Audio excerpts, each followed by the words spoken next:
Hi, I'm Dr. Dan Sindelar, and I used to use a CPAP, and I'm diagnosed with sleep apnea. And the CPAP is the typical way to approach treatment, and it used to be the only way.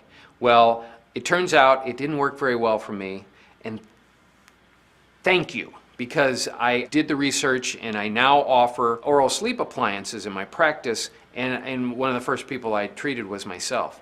There's so many ways why this is a better way to go if you're appropriate for an oral appliance. And they say 50% of CPAP users are non-compliant. They don't even use their CPAP. The oral appliance is often the way to go for them.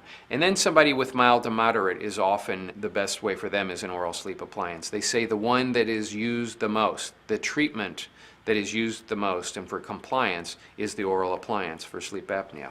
So let me paint you a picture. I travel a lot, and with my family, and then also giving presentations and going out to different seminars. And I'm always going through the airport. And when I would bring that CPAP machine through the airport, it was a pain because you have to have that broken down when you go through security.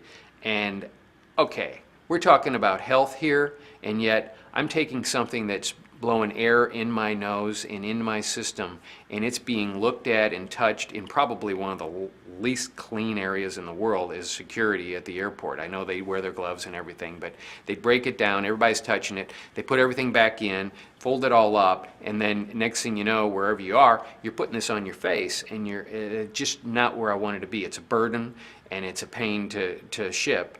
And now, since not only am I better off with my oral appliance, less complications. I don't have problems with sinus infections or any of those problems that were beating me up. I now have this small little case that I put in my carry-on, done. Nothing.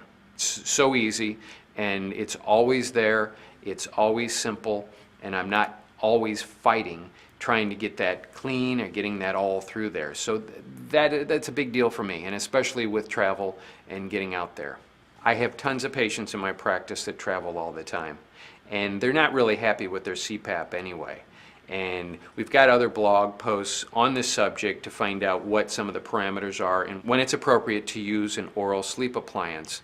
And when it is the treatment of choice, and you're doing wonders for these patients because you're giving them an option that frees them up from carrying around that CPAP all the time. Just the other day, a patient of mine, Mark, told me that he just loves it. Number one, it's much better for him with his apnea.